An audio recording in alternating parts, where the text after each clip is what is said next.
Do not become impatient or angry or frustrated with your contemplations or practice. I say this because sometimes people go, I'm so tired of my mind, and I'm so tired of you. No. That is playing into the minefield. No? Of course, it is only the mind that's having trouble. Your heart is not having any trouble. It's your mind and the mind-made identity that you take to be so important and real that is struggling. It's the very mind itself that says it's troubled by the mind, actually. Not, when I say mind, you're not only mind. It's like a mixture, a cocktail between mind, between person and presence. Some little thing is there, you see? And so this type of play can happen.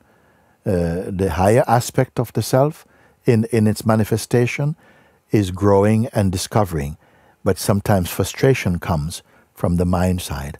It's, I don't know, I'm not doing any progress, maybe I should go and do something else, and so, you see? So when these things do come, which they do from time to time, be quiet, keep your peace.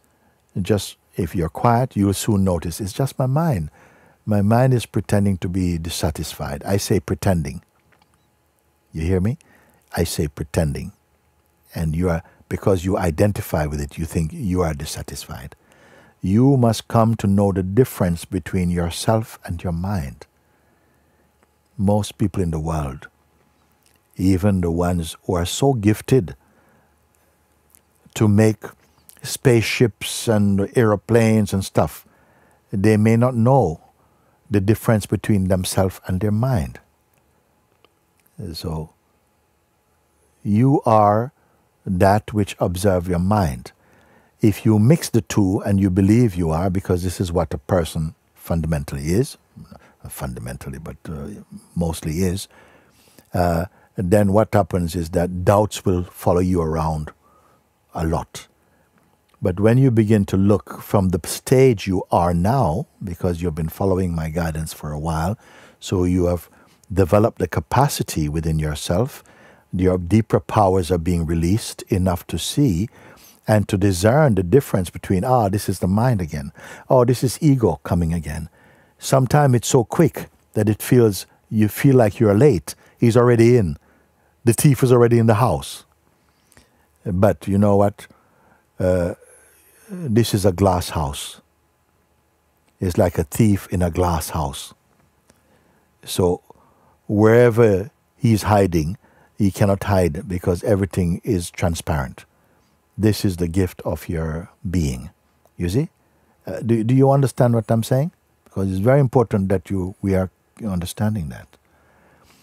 What do I mean by that? Is that for much of your life, the ego has been hiding inside your name. You see? When you stand up, he stands up. When you sit down, he sits down, so to speak, no? When you have a thought going, I can't stand this, you think it's your thought, but it's just mind.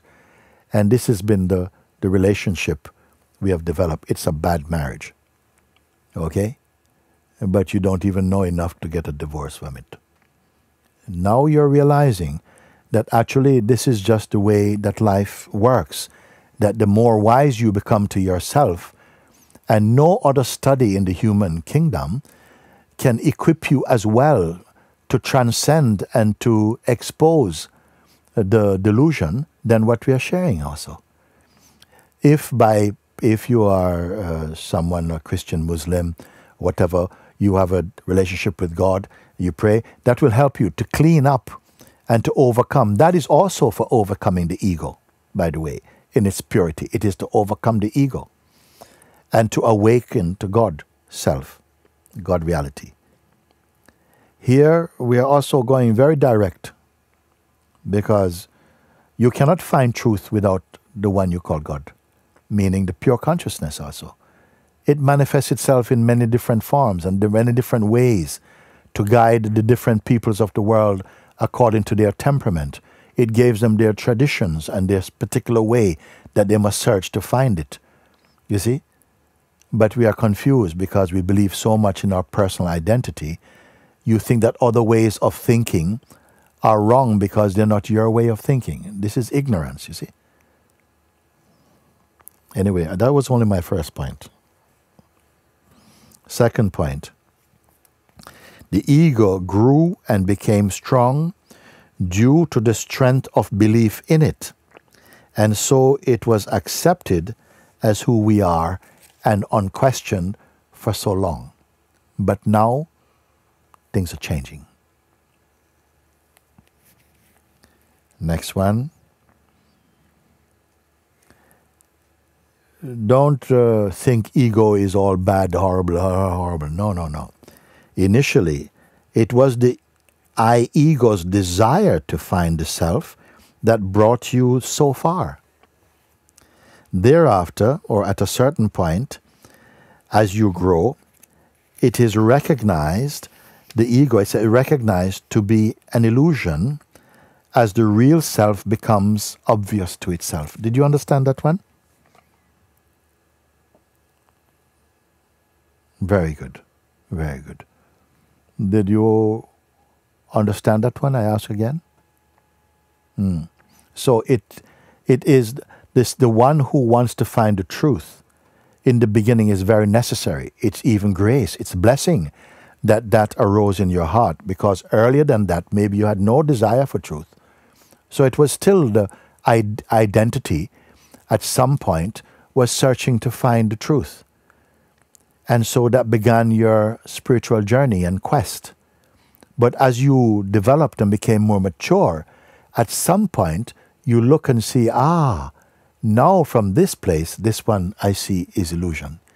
And then he cannot follow you anymore because you're home. You see?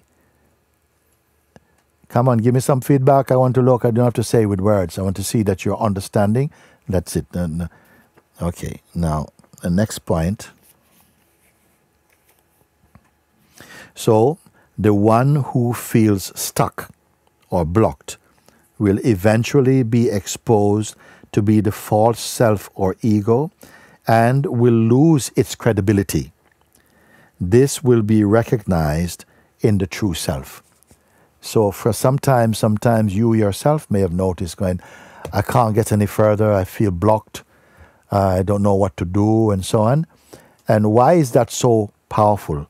Because it's identified with, it's taken to be true, and you believe it is yourself. You see?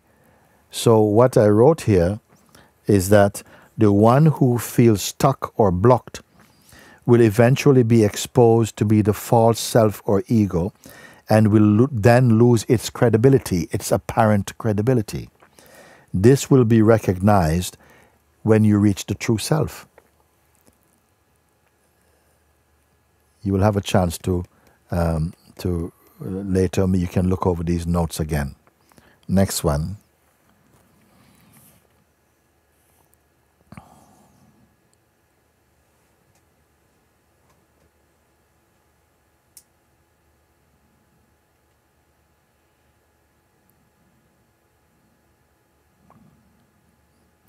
When the self is realized, it will be obvious that it was, it is, and always is here, perfect, timeless, unchanging, and imperishable.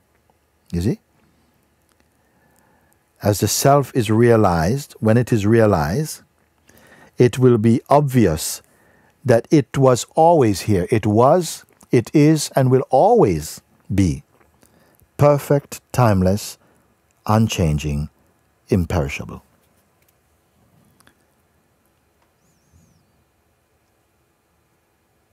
Next one.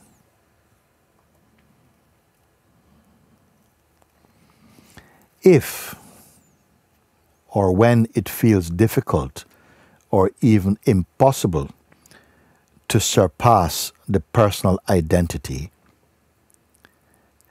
turn to prayer and ask God to absorb or merge the mind inside Him, who is the self. You understand this one? Sometimes we are feeling, whoa, I just can't focus on the inquiry. It's too impersonal, and I can feel my identity so strong. I'm so strong identity then in that case, if you're not able to follow through with the inquiry, then turn to prayer. Ask God like that. You ask Him like this, you see. Turn to prayer and ask God to absorb and merge the mind inside the self, inside Him. This is another one.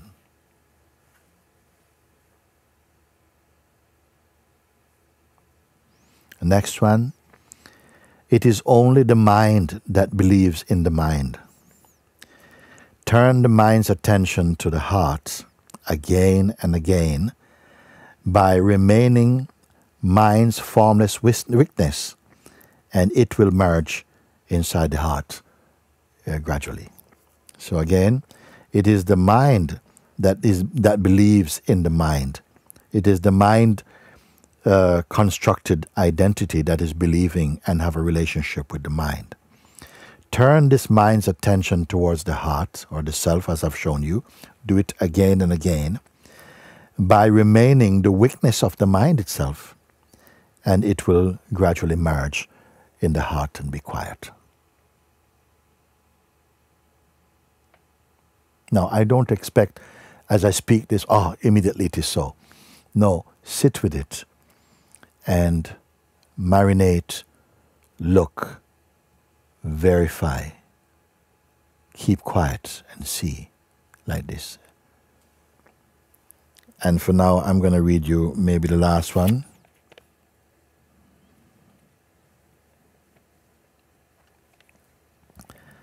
What you call death is only a door you will pass through without stopping there.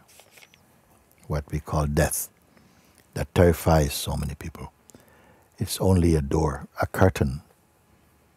Like Rumi, I think he's coming now, Rumi said like this, don't be worried for me when I leave this body. I'm just passing through a curtain into paradise. What does it mean? Don't worry. So let me see how many I've got here. Yes. So I've read 8 of them. I have 8 more. I'll leave that for later. How about that? Enough for the moment. Okay.